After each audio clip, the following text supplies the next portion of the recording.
pohtii kutkutti. Ievan äiti se tyttönsä vahtimaan kyllä niepä se juttutti. Sillä ei meitä silloin kellot haittaa pummelta sinä laidasta laitaan sangeli.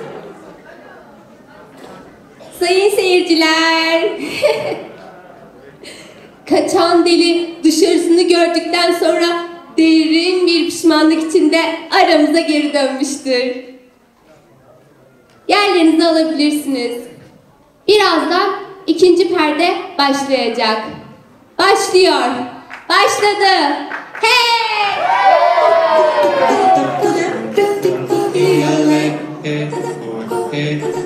Eevan suu oli vehnäisellä, vain se tunne toivotti. Pää oli märkänä jokaisella ja viulu se vunkuja voivotti.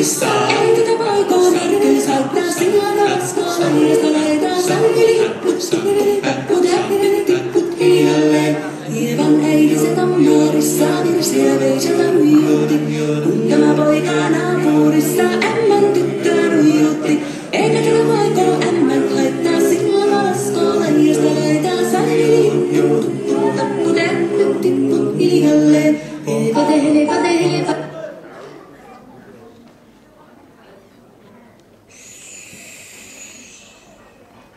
Doktor kaçamadı. Karısı yakaladı. Gürültülü konuşuyorlar. Neyse biz işimize bakalım. Şimdi size bir oyun. Adı da geçici delilik. Aman siz de delirmeyin.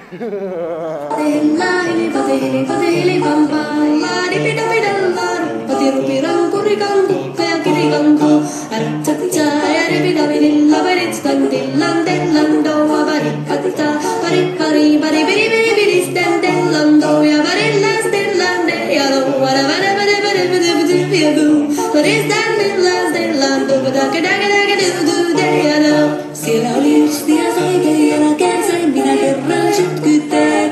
Teko mäntini ämmät ja riitelee lievällä alkaa nytkytek.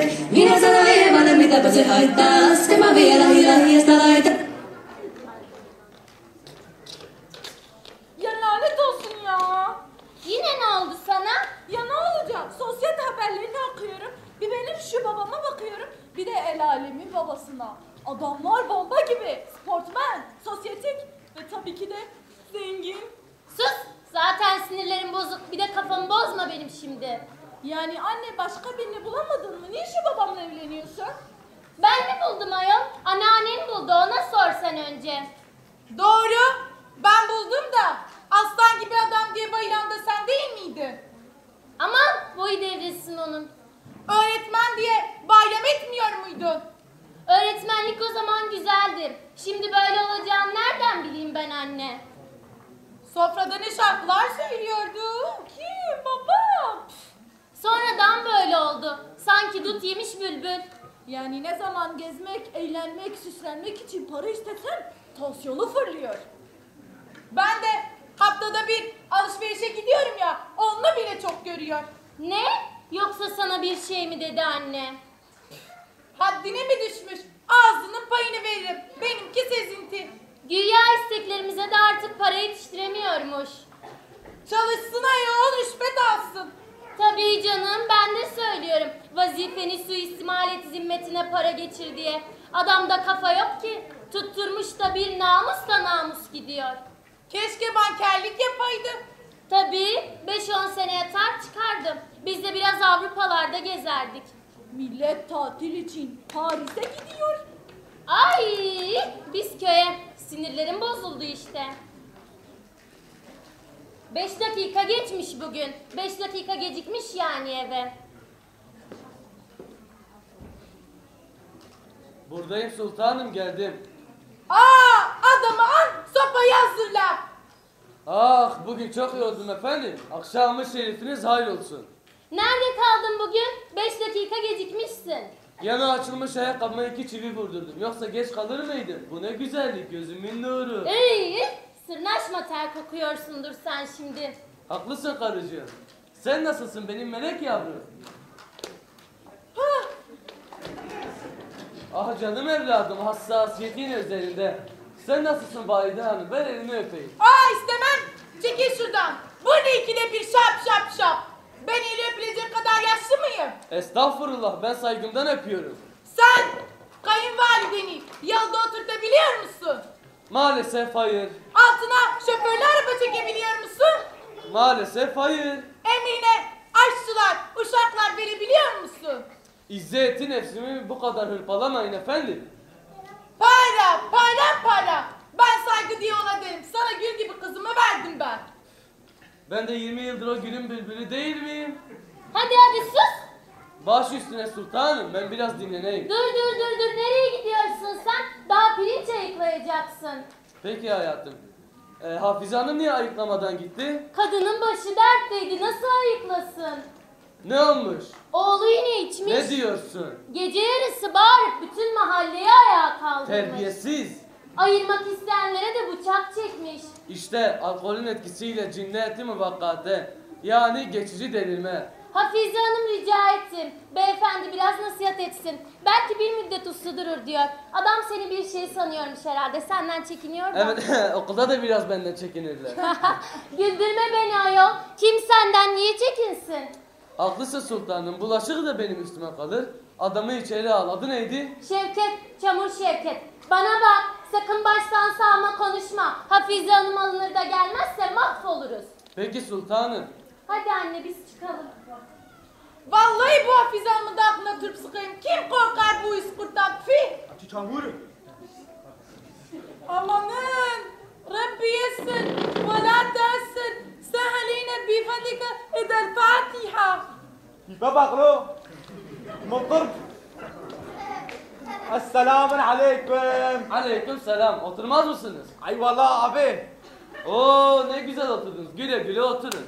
Saadete gel abi işim gücüm var Hakkı haliniz var efendim, içtiğiniz rivayet ediliyormuş. ne rivayeti mal meydanda Ne içki alıyorsunuz? o de tabiatıyla şarap Ya nasıl içiyorsun şu şarabı? Dayı git la ağzının tadını bilmiyor daha Valla oradan alıyorum tekinci şişeyi dikiyorum kafaya lıkır lıkır oh be Ya sonra? Sonra oradan alıyorum ikinci şişeyi onu da tek dikişte lıkır lıkır oh be Olamaz efendim, içki mi bu, meyve suyu mu? Ya nasıl içilir oğlum? Böyle lıkır lıkır diye içen adama en sonunda ne olur? Uçar. Hayır efendim, delirir. De bu çin. Delirir. Oğlum öfkini hürmetim sonsuz ama ben bana hakaret eden adamın kanı var sana boynuna dolar. Dolamakla da kalmaz bir de can atarım ha. Tevil buyurmayız efendim, izah edeceğim. Zat-ı haliniz böyle lıkır lıkır içtikten sonra mahallede niye bağırıyorsunuz? Ne olmuş yani bağırdıysam? Keremediniz efendim, gecenin bir yarısı. Her taraf ıssız. Birdenbire bir bağırma. Bu ne demek? Anlatayım da dinle Kur'an sen meseleyi bilmiyorsun. Anlat. Mahalleden geçiyorum. Attım bir nara. Ee? Var buraya baraya bakar. Adam ne yaptı? Ne yaptı? Adam bana baktı ya. Baksın ne olmuş? Ya da git de. Bu ar tarih değil de ne? Sen de çocuksun ha.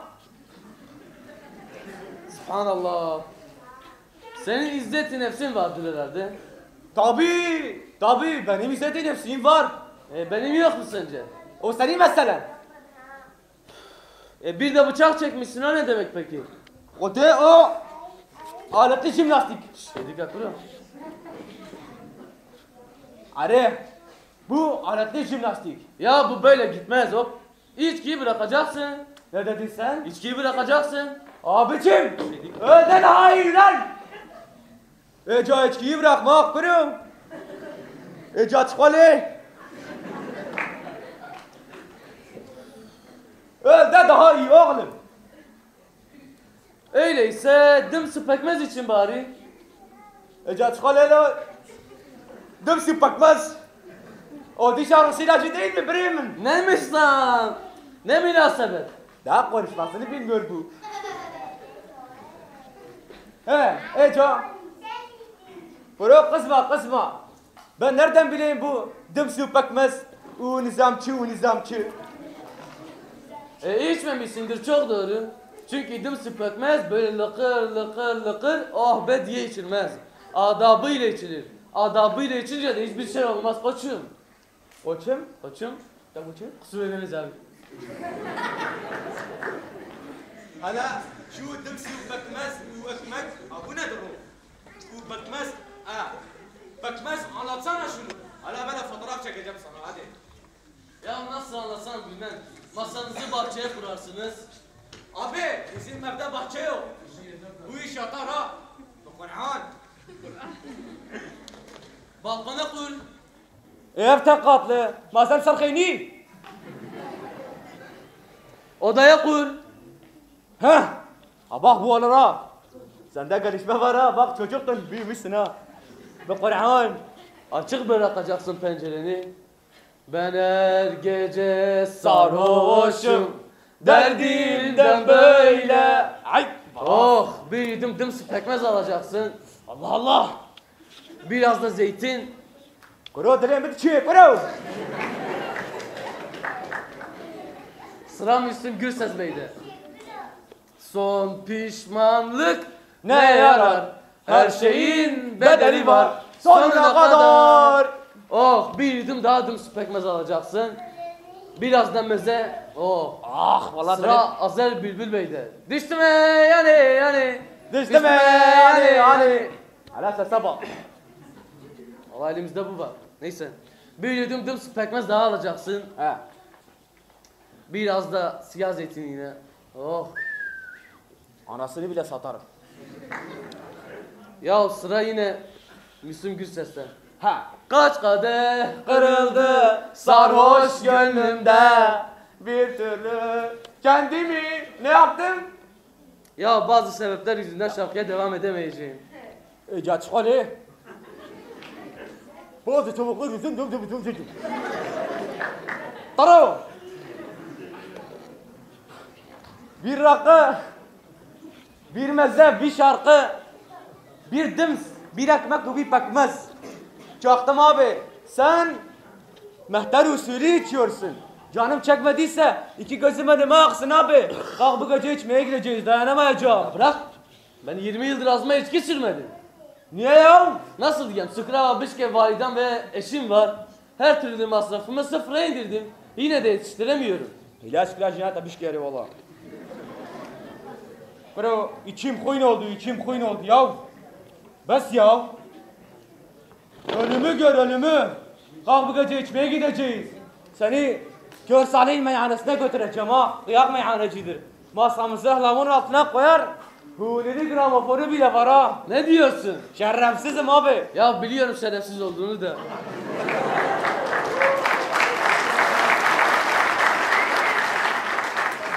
Da koçun. Pardon abi. Aferin. Böyle Namuslusun. yola gel. Evet ne diyorduk? Ya abi. Ya benim de canım çekti ama gel desen gelemem ki. Daha pirinç meselesini halletmedim. Birinci boş ver be abi ya. Felekten bir gece çalsak ne olur yani ya? Haşa. Zimmetime bir gece geçirmiş olurum ki maazallah. Bebhode. Vallahi. Yemin et. Vallahi. Bısa. Yenge! Hatike! Alo! Ne yapıyorsun? Bro bısa ne yapayım? Yenge! Kur'an ben ölmüşüm. Ben bitmişim. Hunilik duruma gelmişim ya. Hala ayaklarıma bak. Ayakkabım yok. Şuna bak ya. Abicim beni Doktor Kör Salih Bey'e götürecek ya. Kim bu Kör Salih Bey? Ya bizim bir arkadaştır ya böyle adı nedir böyle doktordur ha. Doktor böyle kabuk. Ben daha önce hiç duymadım bir kere. Boş abi yürü gidiyoruz. Dur bir dakika nereye gidiyorsun? Godime duymadık. Dursanıza. Kamer. Aa, nereden çıktı bu Kör Salih Bey? Daha önce de hiç duymadım. Bana bak, saat şu 16. 7'ye bir geçe gel, eve alırsam annemin ölüsünü öpeyim. Ağzından en az tıpı yazıyor demem. Nuorista kuuluu se poikan tahti jalkani pohtii.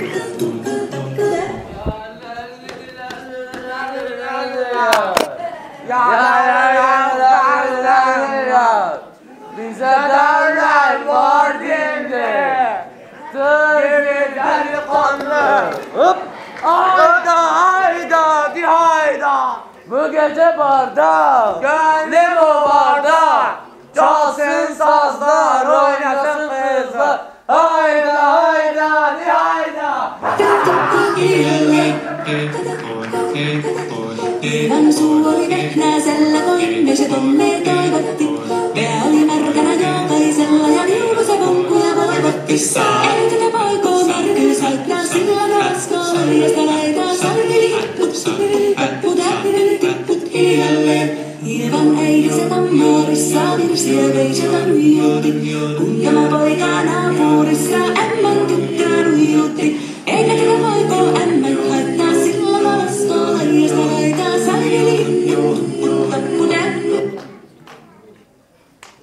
Ay!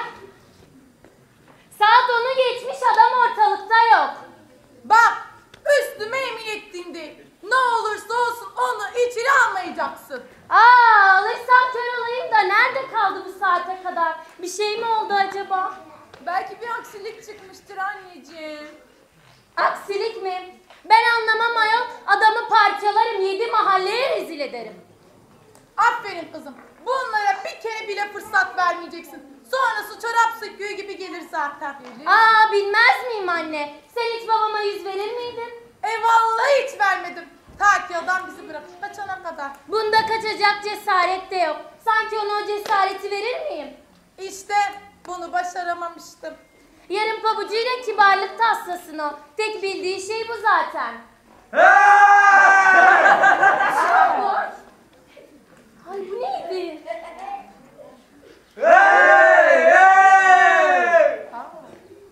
Mahalleyiz ya. Bağırma ayol. Sabahları kaplan, akşamları aslan, geceleri ejderha. Bağırma lan bana yan bakan. Anne bu babamın sesi. Delirdin mi sen? Kapıyı açmadınız lan daha. Kaçan gariban. Ben anladım onun niyetini. Aklınca oyun oynuyor kendini affettirmek için rezil. Ben şimdi ona ağzını veriyorum. Beni dinle. Kuyruğunu topla, geldiğin yere geri dön çabuk. Peki canım. Ne dedi? Peki canım dedi, başka ne diyebilir ki anne o? Bunun da baba ikliği bu kadar işte. Lanetli var. Şükür kavuşana. Oo yenge. Merhaba, nasılsın ya? Bir doktor soruyor bana. Ya hıyarımı niye atıyorsun ya? Ben onu tuzlayarak yiyecektim ha. Hıyar ya Allah. Kavere hıyar ya. Oo, şuva bahar bira. Vera lile peyvali de. İstemem. Çekil. Nereye? Abi herkese bir şey olmuş bu Kur'an. Kız cimcime, sen ne yapıyorsun? Anan gibi olma ha. Bana bak, çabuk ikiniz de defolun. Abi yenge ne diyor ya? Bize mi dedin yoksa? Tabii size diyorum, çabuk ikiniz de defolun. Sen şuraya otur bir. Bana bakın ulan yalnızlar. Terbiyesiz. Ben bana hakarete yeltenen kadının kalın bağırsağını boynuna dolarım ha. Dolamakla da kalmam, bir şey daha yaparım. Çabuk. Fiyon. Ağzını öpeyim gel. Midesizler, çabuk defolun yoksa bütün mahalleyi buraya topluyorum. Kaça yenge, biz zaten mahalleyi topladık. Sen zahmet etme. Sen sus. Ancak tıpkı ufak koy. Asıl sen kapa gaganı. Yoksa aranıza kasırga gibi dalar bir şamak bir dirsek bir omuz. Üçünüzü de yere serelim ha. Aman oğlum biz ettik Ses! sen. Bu ne çirkin ses ya? Ne lan o? Yavrum. Yetti be. 20 yıl anamı ağlattınız. Bundan sonra böyle. Ya gece ya hey. Yaşa be baba. Kaça yani? O da tipe beni cave. Ya bu bir şey mi? Versene o aleti. Mıkkır ki olayım ben bu kişi. Anam avradım olsun için siz doklarım ha burada. Susun. 1 dakika mühlet veriyorum. Şuna bir masa kurun hemen. Peki canım, hemen kuruyorum. Haydi kızım haydi. Öyle mi? Açık keselim ha. Al şunu al. Valla. Buyurun canım, hazırladık bile. Cihata jinerdik.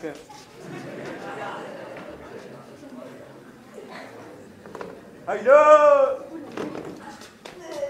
Ne zaman nasıl hazırladı? Şimdi hemen hazırladık. Aferin. Su getir. Koş kız, koş.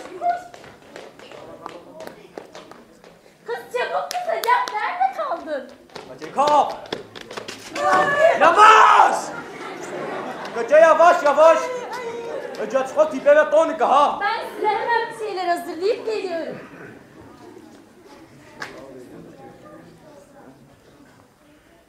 Orhan bıçıyım. Buyurun Şevket Bey. Ara tiplere bak lo. Dinmeyi malime yolda mesela para atarım ha. Ana bak lo boş tabak getirmiş. Ya abi ben Cüneyt'i bu vakate bu kadar konforluysa Haklısın Şevket Bey. Kim bilir ne kadar lükstür. Başlayın ya sultanım. Hadi buyurun.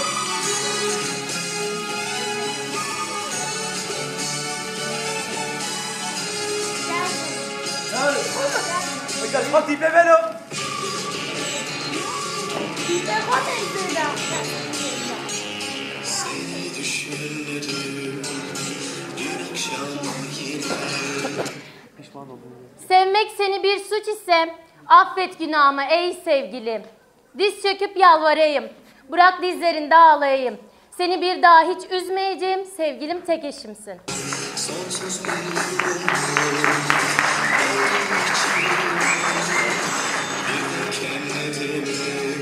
Hadi ağabeyim tırmaya. Tövbeler olsun, bir daha hiç içki içmeyeceğim ve ailemi hep seveceğim.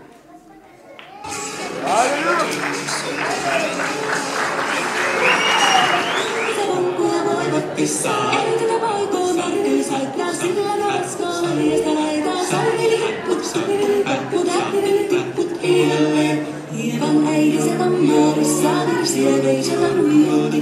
Kuntama poika naapurissa, ämmän tyttö nuijuutti. Eikä tätä poikoo ämmän haittaa, sillä raaskaa laljasta laitaa. Sarvilipput, äpput, äppilipput hiilleen.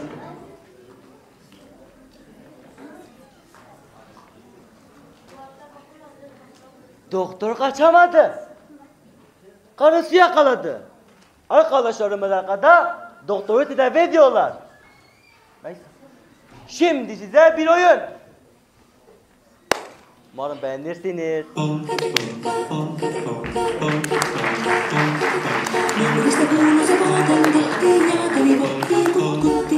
Ievan äiti se tyttönsä vahtimaan, kyllähän Ieva se jututti. Sillä eivät ja silloin kellot haittaa, kummella tanssina laijasta laitaa. Salvilipput, tupput, tapput, äppyt, tipput, hiljalleen. Ievan suu oli vehnäisellä, koimme se tonne toivotti.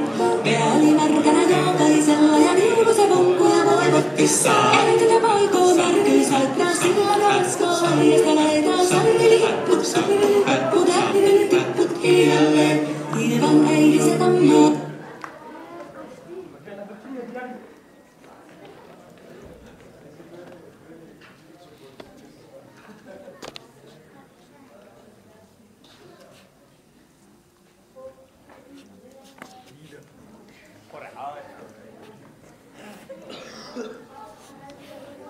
Dönse her şey tersine.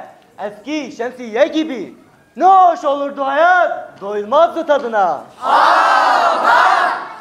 Kışın çiçek açsaydı. Ağaçlar gelin gibi. Yanarken her yer yazın. Kar yağsa lapa lapa.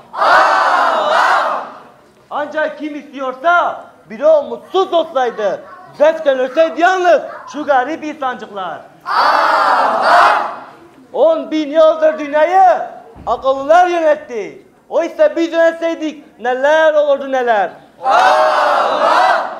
Her gün bayram eğlence, her gün pazar panayır. Her gün şenlik festival, her gün her şey müzikal. Yazık ki akıllılar çoğunlukla her yerde. Bu şarkı boş bir şarkı değil. Ağlayana çok şey kazandırır. Orissa virsiä veisata nuijuutti. Kuntama poika naapurissa, ämmän tyttö nuijuutti. Eikä tätä poikoo ämmän haittaa, sillä raaskaa laijasta laitaa. Görüyorsunuz. Efendim, karımla biraz sertçe tartıştık. Yani bu bir şey değil. Bütün aile beni evde bekliyor. Yahu ne kadar kindar şeyler bunlar. Ne yapmalı ki? En iyisi bu akşam yine burada yatmalı. Bence yarın da yatmalı. Aman be adam sen de bence her gün burada yatmalı. İnanın sayın seyirciler, buranın tadı, tuzu evde yok. Neyse, şimdi bir şarkı daha, ben de katılıyorum. Belki biraz daha içim açılır. Nuorista kuului se valoton tähti ja kävi pohtiin kutkutti. Ievan äiti se tyttönsä vahti, vaan kyllähän Eeva se jututti, sillä Eeva silloinkin. Kimi saat kurar, kimi turşu, kimi şirket. Ama biz değiliz, hayal kurarız biz. Kimi ev kurar, Kimi sofra? Kimi köprü. Ama biz değiliz, hayal kurarız biz. kimi aile kurar, Kimi çadır. Kimi banka? Ama biz değiliz, hayal kurarız biz. kimi tezgah kurar. Kimi tuzak? Kimi ilişki? Ama biz değiliz, hayal kurarız biz. Bravo arkadaşlar. Tebrik ederim. Kellot laittaa kunnolla tanssi laajasta laitaa. Salleli tuttu pappu täytti jälleen. Eevan suu oli vehnäisellä, toimme se tonne toivotti. Pää oli märkänä ja... Efendim, şöyle düşünün. Televizyon programlarını deliler yönetseydi ne olurdu? İzliyoruz. Türk robotu. Kaisella ja viulussa punkkuja voivotti. Ei tätä paikkoa märkyn saikkaa, sillä raaskaa laajasta laitaa. Salleli tuttu pappu täytti jälleen. Eevan äiti se kammarissa virsiä vei se tannijoki. Kun tämä poikana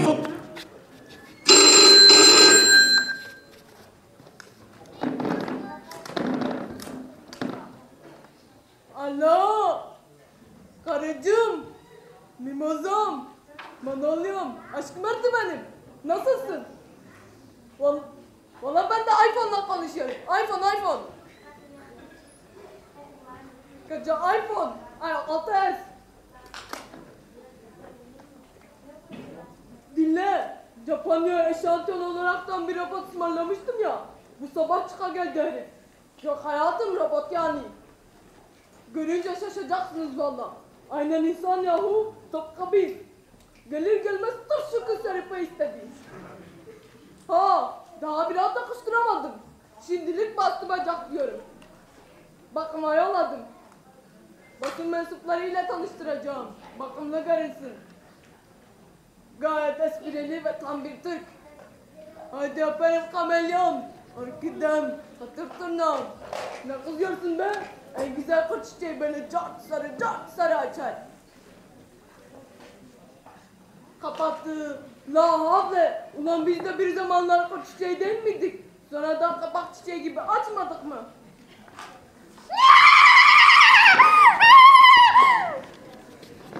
Geldik patron. Bastı bacaklardı. Yoksa birbirinizi mi kaybettiniz? Elimi yıkıyor. Herif titiz. Aferin. Bakımı yapıldı mı? Evet. Bu ne biçim bir evet? Nikahta mısın? Şöyle canlı söyle. Evet. Ana ne oldu oğlum? Bakımından pek memnun kalmadı. Niye? Ustanın sıkı bir tavlaması vardı. Bakımını çıraklar yaptı. Aa gücüne gitti. Kızım Esra, ben sana dedimdi bu Japon cihazları hassas olur. Ne yapalım canım? Benim koca Mercedes'imin bakımını da çıraklar yapıyor. O da bir makine, bu da bir makine. Hoş geldin elektronik oğlum. Gel bakayım. Gördün mü terbiyeyi andavallı? Ona verdiğin parayı bana ver. Ben seninle babanı bile öperim. Hayır. Yakında hepinizin yerini bunlar alacak. O zaman göreceksiniz gününüzü. Ne sendika ne grev. Otur oğlum. Otur namussuz. Bakımından pek memnun kalmamışsın herhalde. Ne oldu anlat bakayım. Bakımımı çıraklar yaptı baba. Protokola boş ver oğlum. İşin görürsün sen ona bak. Bu benim prospektüsüm. Bu bakım el kitabım. Bu planım. Ne olmuş? Hiçbiri bunlara bakmadı baba. Hani bunu Türkiye'ye göre programlayacaklardı. Bakalım bunlara ne lüzum var? Bizimkiler cin gibidir. Makine şöyle bir baktılar mı o iş tamamdır. Yoksa sana bakmadılar mı? Baktılar baba. Benim de işim tamam. Ana bu pek bir manidar konuştu. Haydi lafı geveleme de dök içini. Döktüler zaten. Sonra da topladılar. Bizde montaj sanayi çok ileridir. Bunları da fabrika fazlası diye açıkta bıraktılar baba. Ayakkabımı da eskiciye sattılar. Vay namussuz Japonlar, çançinçonlar. Fazladan parça sıkıştırmışlar ha. Hiç yakıştıramadım buna bücürleri. Ödemem valla. Bu bir işine yarıyor muydu mesela? Evet baba. Ne işine yarıyordu bu kırtı bir şey? O ahlak sistemimin kontrol lambalarından biri. Eyvah ne olacak şimdi? Ahlak karışık bir sistemdir. Anlamam için planıma bakmam lazım. Ana bu bir plan tutturdu. Biz haritaya bakarak mı gittik ta Viyana'ya? Takvime baktığımız bile şüpheli. Planı unut. Planı boş ver. Pratik ol, kafayı çalıştır. Lan ben olmadığına göre nasıl bir ahlaksızlık yapma ihtimalin var? Düşünemiyorum. Veli, söyledim de sana. Bunun için Japon mağazası gibidir yahu. Söyle o çıraklara kitabına bakmadan açıp kapamasınlar. Görmüyor musun? Herifin bir kısmı dışarıda kalıyor. Olur söylerim.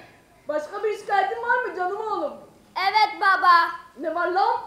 Ayar vidalarımdan birini de yere düşürdüler. Pıy! Sen de çok titizmişsin ha. Vida bu oğlum. Düşmez mi? Düşmez kalkmaz bir Allah. Püf püf. Dersin yerine takarsın. Ama baba vidamı bulamadılar. Ana şimdi ayvayı yedik. Peki ne yaptılar? Onun yerine bir çakmak vidası taktılar. Demiştim sana oğlum. Şu cinliğe bak. Şu yaratıcılığa bak. Kurban olayım. Duydun değil mi Esra? Bizim çocuklar bilmem ne vidasının yerine. Ne vidasıydı? Ayar vidası baba. Onu anladık. Neyini ayarlıyordu bu vida? Akıl düzenimi. Ne olacak şimdi? Bütün ihtimalleri tarıyorum. Aman tarafsın taraf. Fakat kafamda bir karışıklık var baba. Eyvah! Herifin aklını karıştırdık galiba. Tuhaflık ne demek? Açık konuş. Akıl düzenimin ikinci kanalı kısa devre yaptı. Bunun da ikinci kanalı arızalı. Öyleyse mesele yok. Yalnız kısa devre ne demek? Bir de onu söyle bakayım. Kontak. Ana! Herifi bir bakıma yolladık. Ayağının tozuyla kontak oldu. Maneviyatımı bozma, çarparım ha. Oğlum kalk ayağa. Peki baba. Zıpla. Zıpla. Zıpla. Kızım Esra sen de şunun kafasına şöyle vur. Vur. Tamamdır. Ulan salak. Sen de büsbütün bozacaksın. İyi misin canım oğlum? Sağ olun efendim. Siz nasılsınız? Sahiden soruyorum salak. Artık hiçbir yeri göremiyorum baba. Herif iyice şaşırdı. Tabii göremezsin. Kasketini kaldır. Yine görmeye başladım. Bu hiç bilmediğim bir metot. Bu ne metodu baba? Kamşanikin. Ya buna kesilme Türk metodu derler. Bir cihaz bozuldu mu ilk önce biraz silkelersin, biraz yumruklarsın, her şey düzelir. Her şey düzeninde değil mi canım oğlum? Yine de basın toplantısını ertelesek iyi olur. Her an bantlarım karışabilir. Sizi mahcup etmek istemem. Bir şey olmaz. Allah büyük, Allah korusun, Allah'a emanet.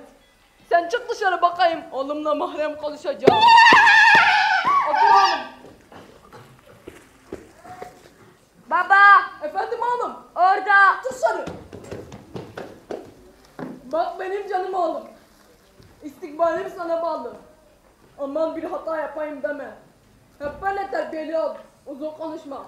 Sıkışırsan ne uyarım. Yorum yok dersin. Peki baba. Aferin. Baba, Söyle canım evladım. eyvah, SOS.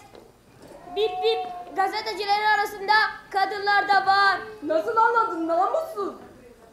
Bu çok tehlikeli bir durum. Titreşimleri alıyorum.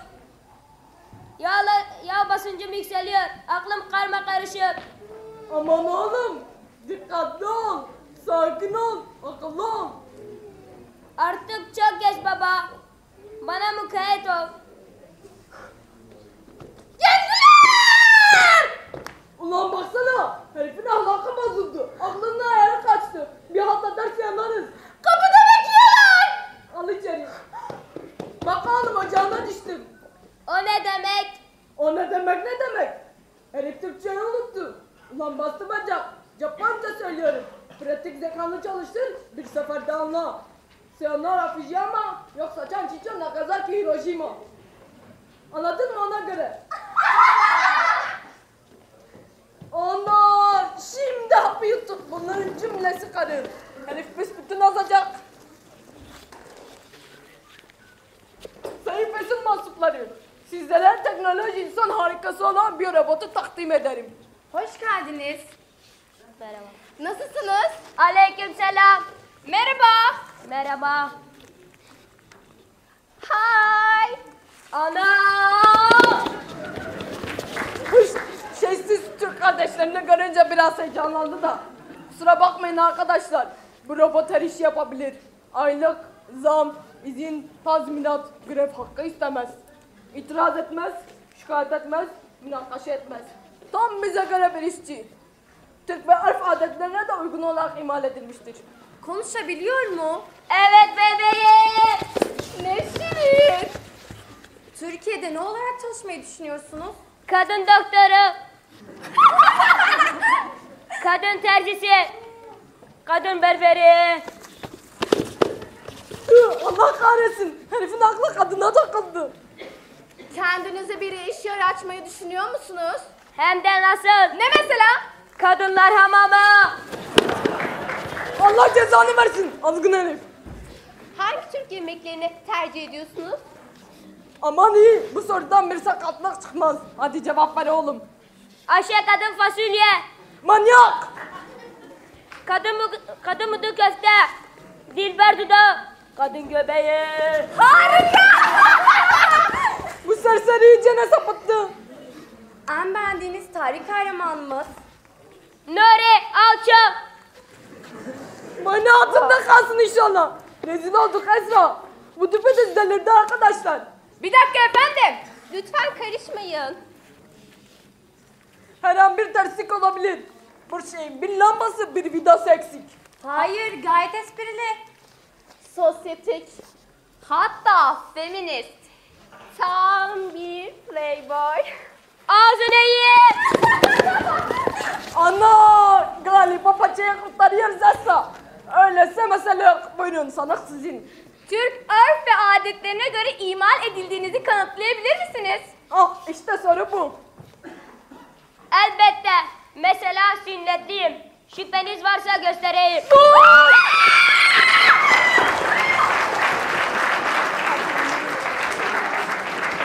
Kaçmayın. Durun. Ne güzel konuşuyorduk. Esra! Aslan kızım! Yetiş şunun şalterlerini indir. Herif sapı kaldı. Güya 50 yıl garantiliydi. Oynadık, kurcaladık, robotu bile delirttik. Düpedüz sekso manyak oldu. Hadi gidelim Esra.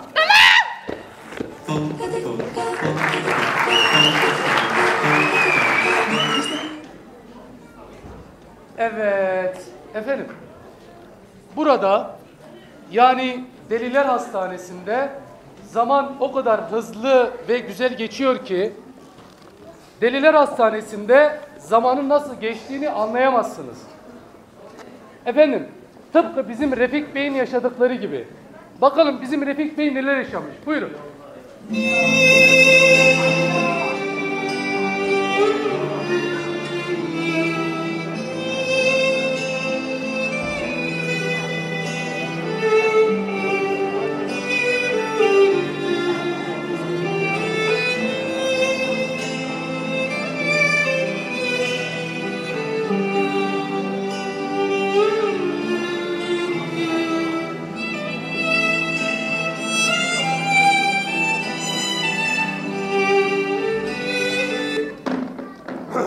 Beklettim, özür dilerim.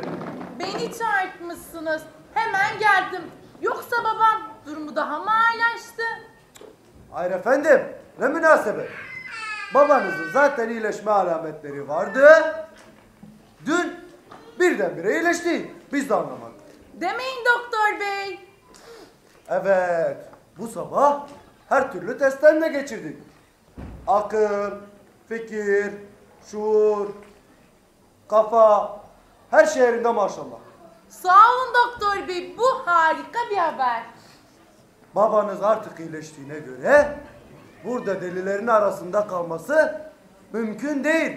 Hemen eve götürmelisiniz. Yani evet. Evde bir sorun mu var?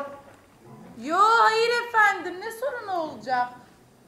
Ya sevindim. Babanız çok çağdaş, aydın ve uygar bir insan. Hastalığından önceki dönemi çok iyi hatırlıyor. Lakin hastalığından bu yana geçen dönemi hiç hatırlamıyor. O yüzden bu dönemi ona sakin sakin, sindire sindire anlatın. Sakın heyecanlanmasın. Tamam, anladım doktor bey.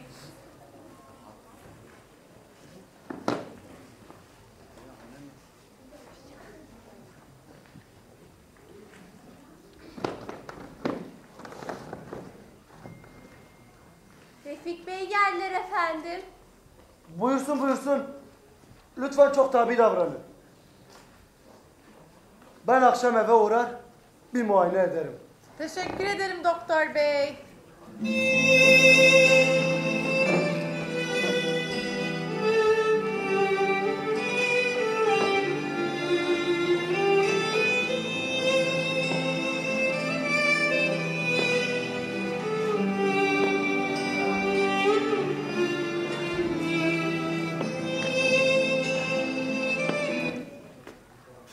Babacığım. Babacığım. Canım babacığım. Çok şükür. Kime sorsam doğru bir cevap alamıyorum kızım. Ne zamandır hastayım? Bir ay oldu mu? Biraz daha fazla baba. Anladım. Söylemek istemiyorsunuz. Nasıl olsa yavaş yavaş anlarım ben. Evet baba. Senin anlaman daha doğru. Kocan, çocuklar, akrabalar iyiler mi kızım? Evet baba. Hepsi harika iyi. İyi o zaman. Bir an önce evimize gidelim. Gidelim babacığım. Burnumda tütüyor hepsi.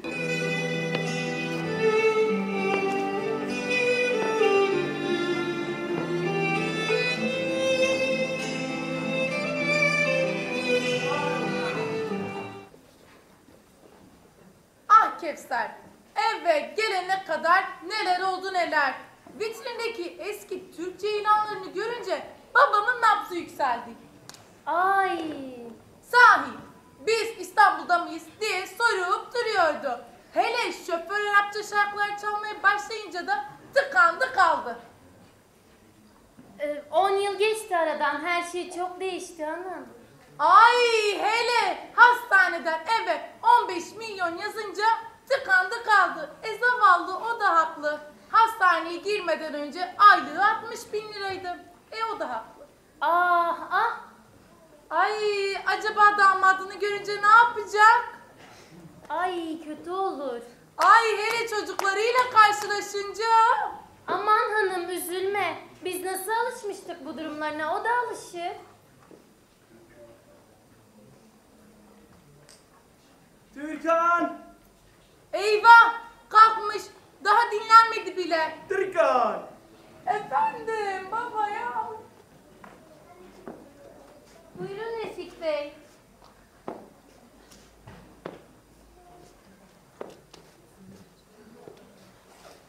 Bak kızım. Şöyle içim açılsın diye pencereden bakayım derken içim bir tuhaf oldu, anlayamadım. Şöyle genç genç erkekler kulaklarına bir şey takmış şöyle geziyorlar. Hayırdır kızım, kaba kulak salgını mı var? Ya bu o küpe bu yılın modası. Deme. Çocukluğumda annem takardı. Demek yeniden moda oldu. Bu nasıl moda?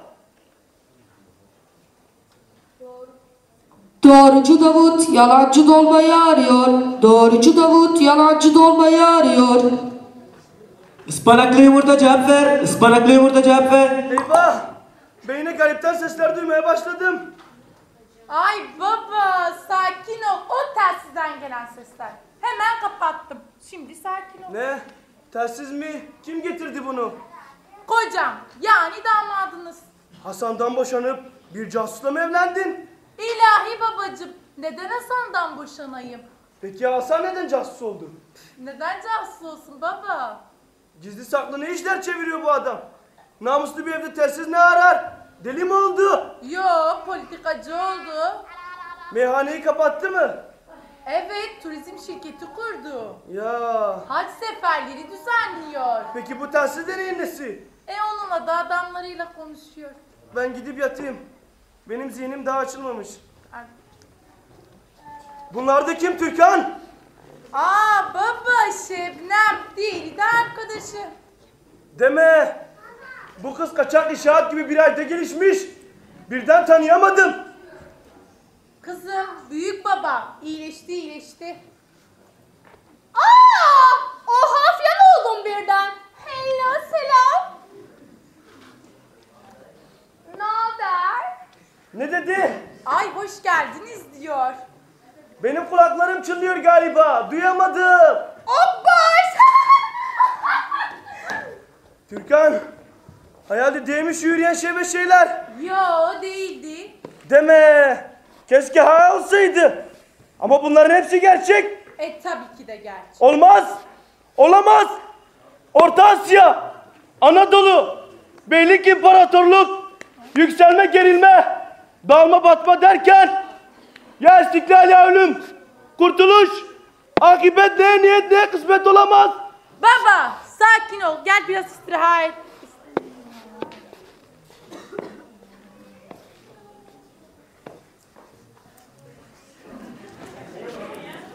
Selam, hello. Bu da Mahaddin Türkan. Ay, bu gentleman de kim? Ay büyük baban iyileşti oğlum. Oh yes, welcome, selam. Uy. Bu acayip şey yoksa Aydemir mi?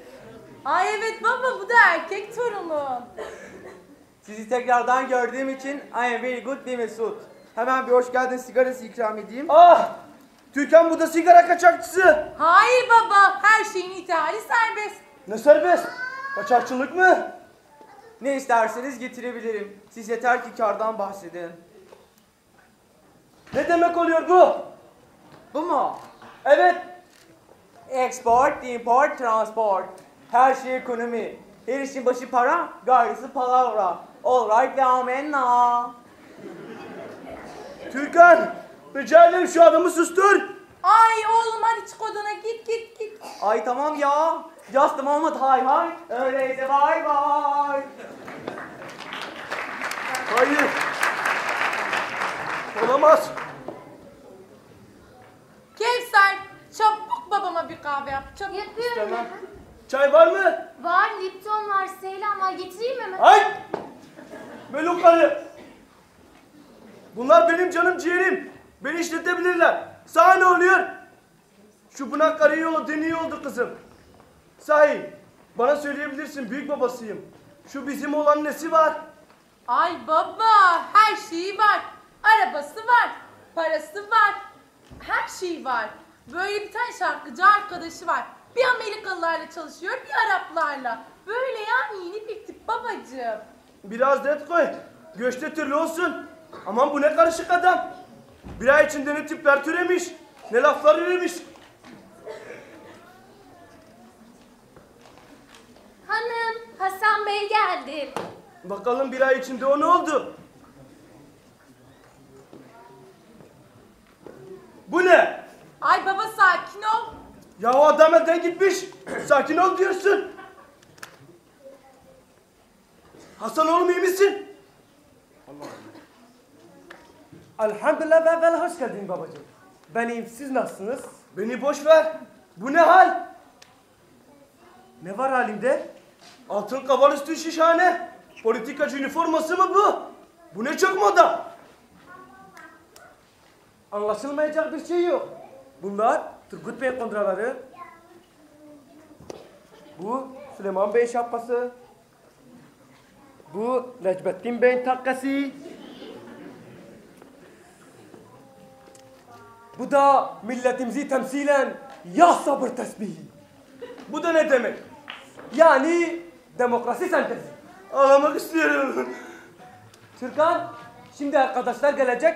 Bir şeyler aldım. Yemeğe alıkoy. Akşama lobi yapacağız. Ay ne aldın yine? Alel usulü bir şeyler. McDonald's köfte, İtalyan makaroni, biraz lavaş giri, biraz da somon balı aldım. Meyve olarak da 2 de avokado mango aldım. Ya ben gideyim. Vallahi bırakmam babacığım. Gelenleri gör, bayılacaksın. Benimle iftihar edeceksin. Türkan. Hanım, misafirleriniz geldi. Buyursunlar, buyursunlar. Selamun aleyküm. Aleykümselam, hoş geldiniz. Vay vay vay Refik Bey, geçmişler olsun. Bu bizim Bakkal İsmail Efendi değil mi? Şimdi ise belediye meclis üyemiz İsmail Bey. Ya mecburen Refik Bey, mecburen. Bizler politikacı olmasak vatan acemilerin elinde kalacaktı. Sormama mazur görün. Sizin bu tecrübeniz nereden geliyor? Bir süre muhtarlık yaptım. Sonra da İstanbul'a adaylığımı koydum. İstanbul'u tam göbeğinden. Ah canım İstanbul'a. İstanbul'umuza, vatanımıza canımız feda. Tabii beyefendi de politikacı. Yok, o müttehit. Vatana hizmet etmek için politikacı olmak şart değil beyefendi. Ne demişler? Dünyada mekan, ahirette iman. Sağ olsun hükümetimizin sayesinde memleketimizin mekan sorununu hemen ele aldım. Ardından şehri güzelleştirme işine el attım. Parklar, bahçeler mi yapıyorsunuz? Yani şehri güzelleştirmeye çalışıyoruz. Yavrum, bir bardak su getir. Damağım kurudu. Ay tamam babacığım. Kayıp babam sırf sizi görmek için kaldıydı. Ya abi 1500 mark borç almıştım. İri olarak iade ediyorum. Bana sterlin lazım yahu. Ben vereyim ama dinar üzerinden hesap. Türkan, dur hesaplayayım. Bu ev her an basılabilir. Bunlar döviz kaçakçısı. Yo baba, yabancı para serbest. Yoksa Türk lirası tedavülden mi kalktı?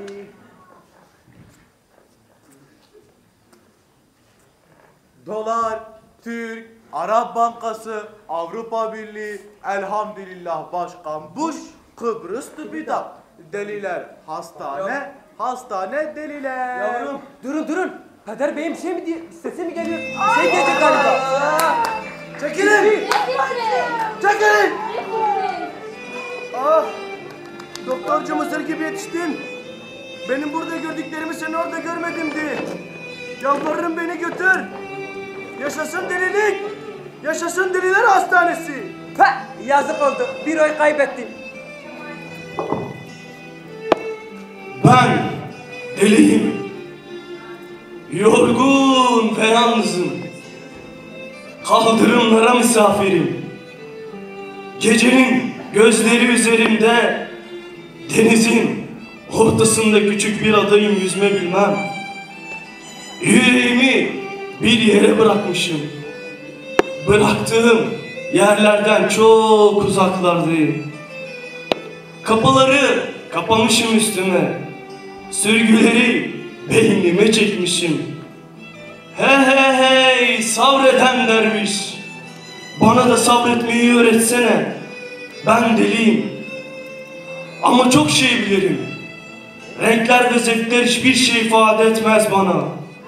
Sonların başladığı yerden başlangıçların son bulduğu yere gidiyorum. Kara bir tren gibiyim yani.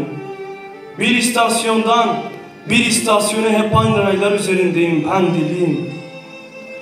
Yağmurun yağması benim için romantik değildir. Ben hüzün yağmurlarını bilirim. Benim güneşim batmaz, dünyam dönmez, ayım hep mehtap halindedir. Rüzgarlarım doğudan eser, kadehime doldurduğum hüzünle sarhoş olurum. Mezem ise bir dilim umut. Ezbere bilirim yaşamayı, yaşarken savaşmayı. Ben deliyim. Benim mevsimim değişmez. Sadece bahardır. Kuşlardan sadece güvercini bilirim. Yüreğim kanatlarıyla beraber çarpar. İnsanlardan yalnız çocukları severim. Onları da büyüyünceye kadar ben deliyim. Kendi kendime gülerim. Telefon kulübeleriyle kavga ederim. Asfaltın siyahında kaybolup düşüncelere dalarım. Çıkmaz sokaklarda bir de kendimi ararım. Hayaller kurarım. Uyandığımda hiçbirini hatırlayamadım. Ben deliyim. Çayım 8 şekerlidir. Parayı sevmem ama para için çalışırım. Çalışırken annemi düşünürüm, ağlarım. Alnımın teri gözyaşlarıma karışır. Babamın minibüsüyle geçmişe yolculuk yaparım. Ninemin masallarıyla annemin radyodan ezberlediği sanat müziği şarkılarını hiç bıkmadan defalarca dinlerim. 4 yaşında aşık olduğumu, ablamla vardiyalı kullandığımız çadır bezinden çantayla okula başladığımı gördüm. Sonra başımı dayayamadığım babamın omuzlarında rüyalar görürüm. Uyandığımda hiçbirini hatırlayamadım. Ben deliyim. Ben Nusaybin'de bir damla aşk, sosyal bir belayım. Ben deliyim. Biz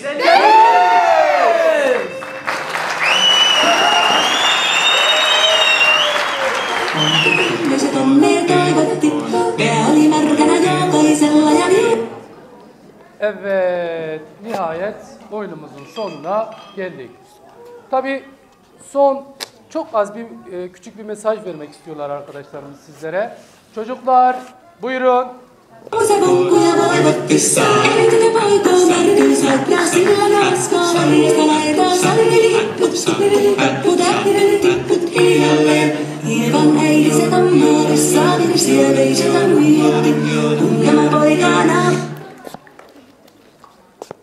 İyiden, güzelden, doğrudan yana değilse akıl, yaşasın delilik! Barıştan, sevgiden, erdemden yana değilse akıl, yaşasın delilik! Doğadan, insandan, yaşamdan yana değilse akıl, yaşasın delilik!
Delisin, delisin,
sevgilisin, sevgilisin, sevgilisin, sevgilisin.